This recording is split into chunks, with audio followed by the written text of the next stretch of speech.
Another car, another day na naman tayo. So hi everyone, Laika here and welcome back again to LA Car Accessories. So for today's video is we have this Toyota Fortuner.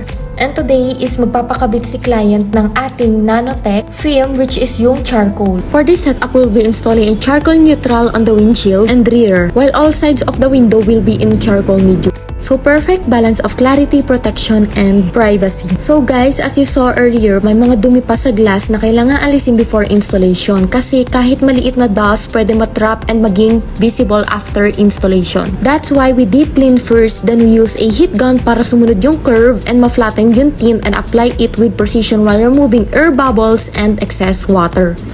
By the way guys, our charcoal tint has a great balance of VLT and heat rejection. Clear pa rin inside but blocks heat effectively naman. And that's important kasi it keeps your car cooler, protects from UV, and makes driving more comfortable lalo na sa init at traffic dito sa Philippines. So if you want a trusted and quality product, book now here at LA Car Accessories or visit us at any of our 4 branches, Parañaque, Makati, Cebu, and Davao.